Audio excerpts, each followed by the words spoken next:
So yun, fish on. Meron tayong nahuli. Tingnan natin kung gaano kalaki. Nak, lapu-lapong maliit.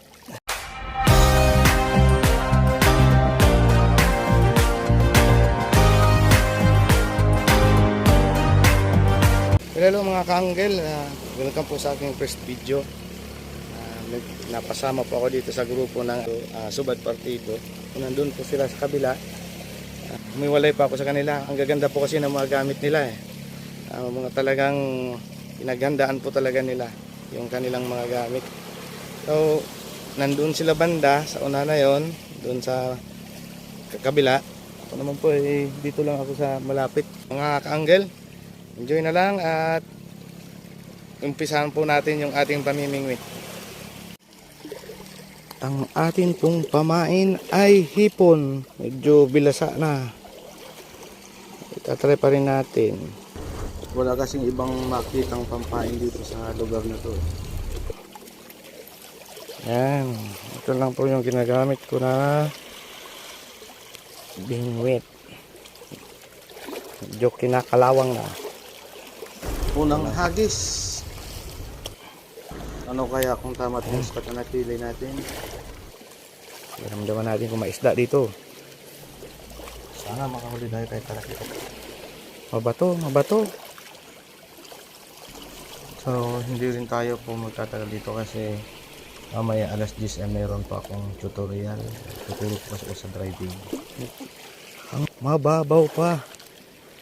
Maganda sana nito kung sumama ako dun sa kanila sa bangka, kaso hindi nga pwede, kailangan ko rin umalis ng mga alas 10. Mababaw. Wala.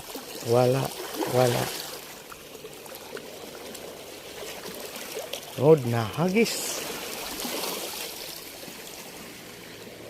Ba't laging nandun?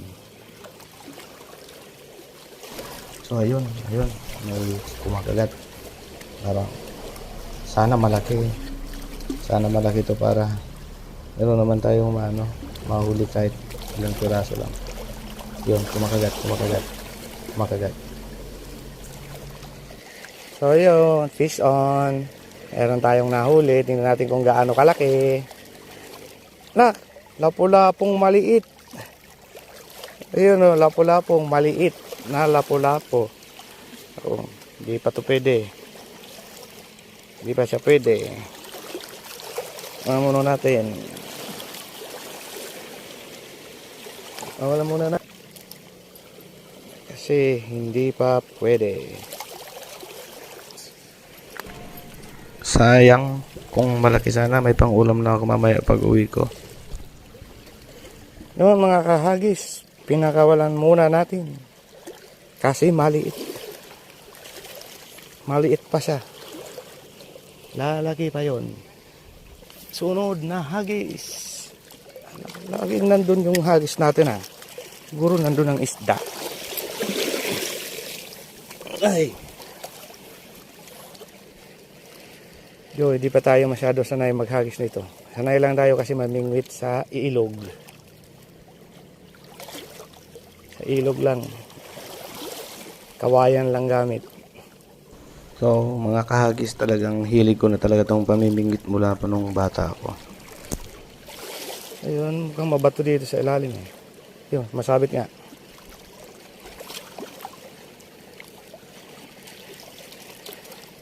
Wala na pala yung pain. Pain tayo. Medyo may kahirapan lang talaga sa lugar na ito maghanap ng pangpain. Hindi kagaya dun sa amin, makakabili ka ng mga magandang hipon. Litan lang natin kasi maliliit naman pala yung isda. Pagka mga ganito kasi na sa gilid lang talaga maliliit ang isda, hindi kagaya sa gitna ng dagat.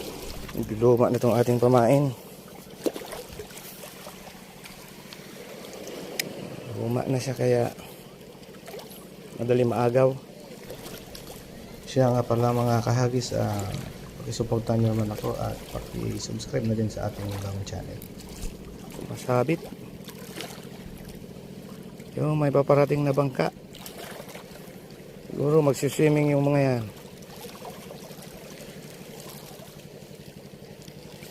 Wala. Wala, hagis natin ulit. Hagis tayo ulit. Ah, wala nang pain. Meron pa. Pero di na to pwede. Di na to pwede. Try natin. Kasi wala naman ibang tayong pampain eh.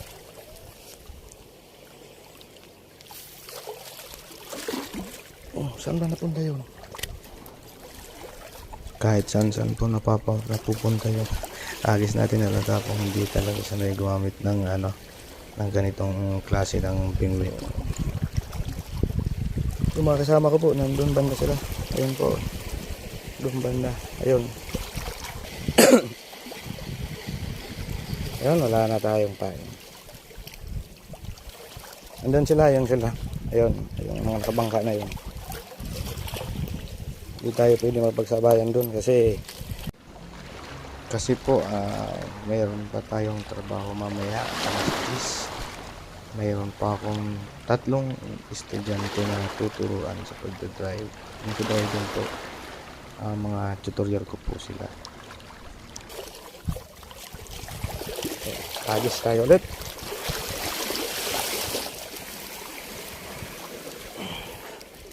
Sana malaki tayong mahuli mga kahagis.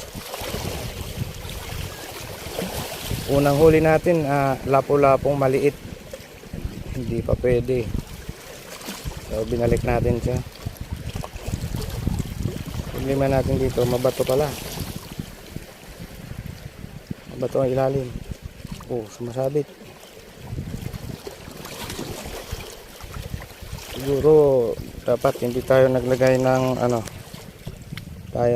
ng pabigat.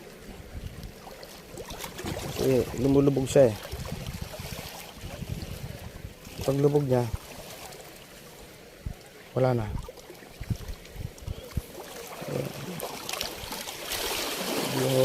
Mahirap pero enjoy. Kumain tayo. Wala man tayong mahuli, okay lang. At least nag-enjoy tayo dito sa ginagawa natin pamimingwit. Hindi naman kasi lahat ng oras mga kahagis may nahuhuli tayong isda. Tsamba-tsamba lang minsan, lalo na ganito parang bugbog na sa pangingisda tong spot na to. Sabit, sumabit. Ito pang isa dyan, minsan pagka ang pangkain mo talaga mga kahagis ay patay na hipon na, malambot na siya, tapos yung ibang isda pili din, hindi sila basta kumakain, lalo nakikita nilang patay na yung hipon. Mas gusto ng iba, yung mga magagandang isda ay buhay na hipon ang kinakain nila. Ito agit, lapit lang.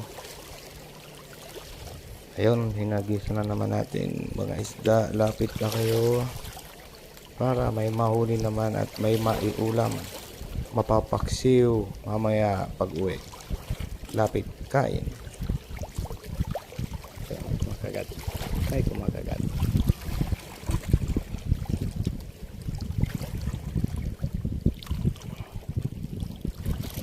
May kumakagat. Wala nang pain.